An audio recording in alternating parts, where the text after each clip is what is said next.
Hola, ¿cómo están todos? Muy bonito día. Hoy vamos a hablar acerca del inconsciente colectivo y vamos a comenzar por diferenciarlo de lo que es el término conciencia colectiva. Cuando estamos hablando de la conciencia colectiva, nos estamos refiriendo a lo que son las creencias compartidas, las actitudes morales que están funcionando como una fuerza unificadora dentro de lo que es una sociedad. Esta fuerza se encuentra separada de los individuos, por ejemplo, y es generalmente dominante sobre las creencias particulares y se podría estar comportando como un individuo global. Te voy a poner un ejemplo.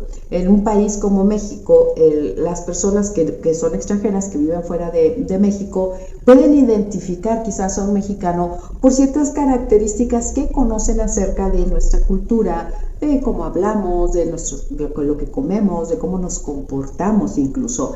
Él es mexicano. Sería parte de esa conciencia colectiva que de alguna manera se está expresando como si fuera un individuo global.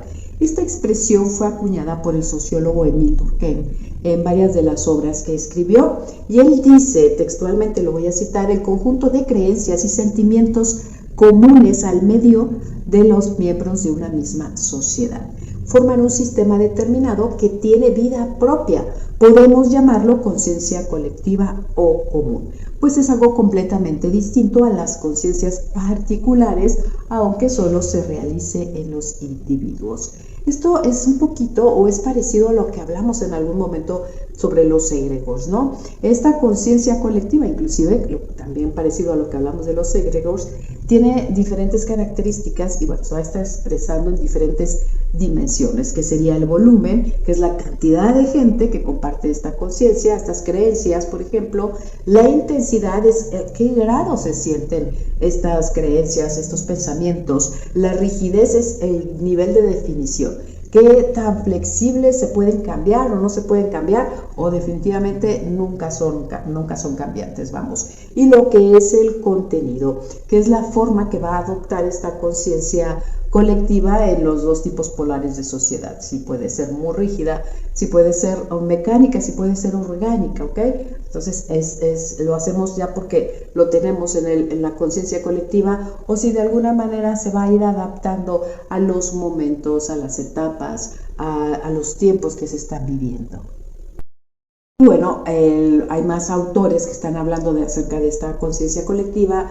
Por ejemplo, William McDougall escribió que se debe considerar a la mente como un sistema organizado de fuerzas mentales o intencionales. Y en ese sentido, por así definirlo, se puede decir con propiedad que toda sociedad humana posee una mente colectiva, porque las acciones colectivas que están constituyendo la historia de esta sociedad están condicionadas por la organización, que es única y descriptible en términos mentales, las creencias de las que hablábamos hace rato y también las partes de las actitudes que se toman sobre esa serie de reglas, de creencias, etcétera, y que no está comprendida dentro de lo que es la mente individual. Es decir, una persona puede tener diferentes creencias o diferentes pensamientos acerca de cómo manejarse, y este consciente colectivo le está diciendo otra cosa diferente. Puede romper las reglas o puede simplemente mantenerse dentro de ellas, no estando conforme. Sin embargo, puede estar participando de este consciente colectivo. Y bien, entonces esto es que se piensa y se obra como miembro de esta sociedad. Sin embargo, el hombre puede tener un pensamiento muy diferente o acciones muy diferentes como un individuo aislado. Las leyes dicen esto y hay personas que rompen las leyes, por ejemplo, ¿no? Entonces hay que diferenciarlo, como decíamos hace rato, del término que es el inconsciente colectivo, que estaría aludiendo a un conjunto de símbolos y arquetipos o imágenes primordiales en la sociedad humana que trascienden con el tiempo, y ahorita es precisamente de lo que vamos a platicar. El término de inconsciente colectivo es un término acuñado por el psiquiatra suizo Carl Gustav Jung, que bueno, él postuló la existencia de un sustrato, es decir, de esta sustancia, ¿no?, que es común en todos los seres humanos, en todos los tiempos y en todos los lugares del mundo. Estaría constituido por símbolos primitivos que están expresando su contenido en la psique de lo que está más allá de la razón. Esto quiere decir que no están cambiando con el tiempo, no son como esta serie de reglas que van a depender quizás del momento, de la historia y de lo que está viviendo la sociedad en esa etapa, ¿no? de su historia. Sin embargo, estos son más bien algo que está inherente en el ser humano de forma más específica. Dice aquí, el inconsciente colectivo es la región de la estructura de la mente más profunda y de mayor importancia para Jung, porque esa sería como que la fuente de toda la energía psíquica, ¿no? Para él también ahí estaría contenida la herencia espiritual de toda la evolución de la humanidad, de lo que él llama las grandes imágenes, las imágenes primordiales y cosas que han sido para la humanidad muy importante y que están siempre apareciendo nuevamente en las nuevas generaciones. Este inconsciente es objetivo, es decir, tiene que ver con lo que está afuera, no con la persona básicamente, sino con lo que se ha ido viviendo, experimentando, aprendiendo y que es tan funcional para el ser humano que se va heredando de generación en generación, ¿no? Se está heredando a otros sujetos y bueno, entonces este inconsciente colectivo, estamos hablando de toda esta historia y que puede ser no solo de un país, sino básicamente de todo lo que es la historia de la humanidad y sería así también un poquito diferente a lo subjetivo de lo que es el inconsciente personal, particular de cada uno. Con todo, el inconsciente particular puede estar conteniendo estos aprendizajes, estas experiencias que se han heredado y que están contenidas en esta parte. Esto es, por ejemplo, que Jung le da mucha importancia a lo que es la interpretación de los sueños, porque pues básicamente él piensa que es una parte de lo que de esta mitología humana, ¿no? Que está camuflajeada acerca de los sueños por medio de simbolismos que están apareciendo aquí. Y bueno, si tú aprendes a interpretar estos simbolismos y a relacionarlos de acuerdo a este aprendizaje del que estamos hablando, esta herencia de todo el inconsciente humano, pues básicamente vas a poder encontrarle más sentido a lo que estás soñando, de alguna manera a lo que te está tratando de decir tu inconsciente, o en ocasiones avisar también tu inconsciente, porque recuerda que él está hablando de que en el inconsciente colectivo se encuentra esa posibilidad de la conexión espiritual, de lo que es la mente del todo, y obviamente se va quedando durante estas experiencias, se va tornando como una personalidad, de alguna forma, a lo que él le llama arquetipos, o son imágenes primordiales que han sido quizás malinterpretadas en muchas ocasiones, pero que están hablando acerca de los instintos biológicos, es decir, están conteniendo la parte biológica de esta herencia y también la parte espiritual. Cuando esto se une en este símbolo del que está hablando y tú estás soñando con cierto símbolo, le puedes dar sentido. Como por ejemplo cuando hablas, ¿no? De que el simbolismo de los gatos es la astucia que tienen, por ejemplo, sería un ejemplo de este arquetipo. Entonces, pues ya podrías tú relacionarlo. Hay muchas cosas, hay muchos, por ejemplo, diccionarios de sueños, los que se pueden checar este tipo de arquetipos.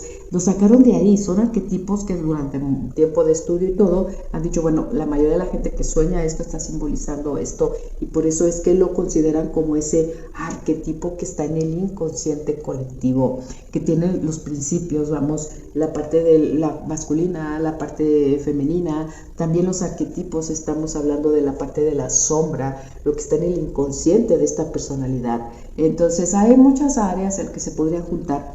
Sería muy largo hablar de esto. Yo quiero un poquito que entendamos esta diferencia entre lo que es la conciencia colectiva y lo que es el inconsciente colectivo. Y bueno, entonces estas representaciones simbólicas nos pueden ayudar mucho con las interpretaciones, con el aprendizaje, con los simbolismos durante toda nuestra historia, en todas las culturas, lo que existía, ¿no? Los dragones, las serpientes, los círculos, los triángulos, cómo se utilizan todos estos elementos, por ejemplo, geométricos, para ciertos simbolismos, ciertos rituales, lo que son las figurillas que se tallaban. Bueno, hay tantísimas variables de lo que podría estar conteniendo este arquetipo que bueno, sería muy difícil poder entenderlos a fondo completamente y bueno, no vas a estar agotando porque recuerda que esto es parte de la mente del ser humano y además el ser humano sigue en evolución, sigue en aprendizaje y sigue creciendo. Conocer esta parte del inconsciente, estos arquetipos, te puede ayudar a conocerte mejor y a vivir en mayor plenitud. Podría considerarse que está contenido en esta sabiduría inconsciente, vamos, que se ha transmitido por herencia. Pues por ejemplo, él habla de lo que es el amor a primera vista, ¿no? Quizás haberse conocido en otras vidas, en otros momentos, el déjà vu, que es este sentimiento que tienes de haber estado en algún lugar anteriormente, puede tener que ver con esto, el reconocimiento inmediato de ciertos simbolismos y ciertos significados que pueden tener algunos mitos, por ejemplo, las experiencias creativas que son compartidas, por ejemplo, entre los artistas y los músicos de todos los tiempos, las experiencias espirituales, místicas de muchas de las religiones que se parecen. Por supuesto que hay muchas que tienen que ver con la parte de la conciencia colectiva, es decir, que se conocieron, que se platicaron y que se dieron ciertas indicaciones y bueno, se parecen mucho las leyes de unas religiones y otras, por supuesto, pero también hay muchos pueblos y muchas civilizaciones que estaban muy separados y que pensamos, bueno, es que viajaron y se conocieron, pero estás pensando que un individuo que llegó o alguien que llegó en un barco, en una balsa o algo, iba a convencer a todos los demás de lo que estaba creyendo, cuando puede ser que esté contenido aquí, en este inconsciente colectivo del que nos habla Jung. Se nos ocurrió lo mismo, tú allá en tu civilización, en tu momento, y yo acá en donde vivo. Por eso es que estos simbolismos se comparten muy frecuentemente en los cuentos, por ejemplo, en las fantasías que se le ocurre a alguien, en esta creatividad que tiene, o en los sueños que estamos quizás pensando que accedemos a paralelos, ¿no? En muchas de las experiencias, incluso cercanas a la muerte, que te las describen diferentes personas y se parecen mucho.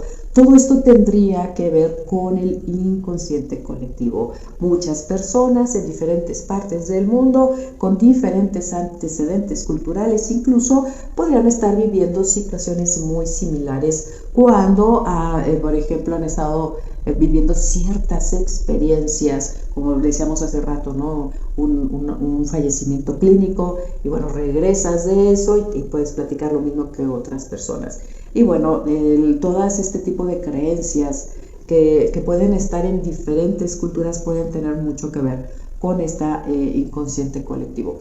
Aquí también se encontrarían muchas de las causas de lo que son las fobias, ¿no? Porque todo el mundo le podría tener, o mucha gente le tiene miedo, por ejemplo, a las arañas, o a ciertas serpientes, ¿no?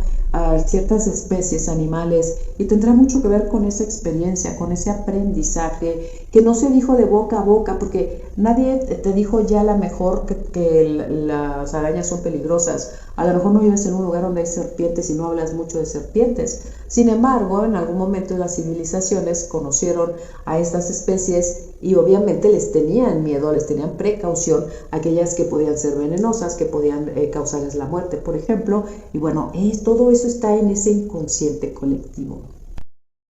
Este inconsciente tendría diferentes niveles también, que sería el individual, que tiene que ver con mis recuerdos particulares. ¿Qué podría ser? Yo hablaba hace rato, ¿no?, del simbolismo de un gato, por ejemplo, que sería parte del inconsciente colectivo. Si yo tuve una experiencia negativa con un gato, por ejemplo, pues bueno, en mi inconsciente quizás no tenga que ver con el arquetipo, el significado que le daría yo a esta interpretación del gato. Ahí estaría en mi inconsciente individual. El siguiente sería el que es un grupo común de simbolismos, lo que es el inconsciente familiar. Por ejemplo, el tercero, lo que es la sociedad o lo que es la parte de la cultura, y después estamos hablando del inconsciente colectivo primordial, que ya estamos hablando de todo este contenido de ideas y de símbolos que son más generales para toda la humanidad, como por ejemplo el miedo común, como te decía, la oscuridad, ¿no? Los instintos que tenemos todos los seres humanos. Ahí está en ese inconsciente global que está siendo transmitido durante toda esta evolución de la humanidad. Y vamos a platicar rápidamente de lo que son algunos de los arquetipos, vamos, que él propuso, que Jung propuso, y qué características tienen. ¿Por qué es importante platicar de esto? Bueno, aparte de que es interesante conocer un poco acerca de estos arquetipos, también estos son muy usados, por ejemplo, en lo que es la parte de la publicidad. Entonces, pues, está dirigido a este arquetipo, ¿no? A este sector, a las personas que piensan o actúan así, y en base al arquetipo, entonces van a desarrollar, por ejemplo, sus campañas. Entonces, los arquetipos puedes conocerte tú más profundamente, o también puedes encontrar, es decir, esto es a lo que se está refiriendo yo, por ejemplo, como parte del inconsciente colectivo. Todo esto es muy interesante. Yo te invito, como siempre, a que lo leas, a que leas sus obras y a que profundices más acerca de todos estos temas.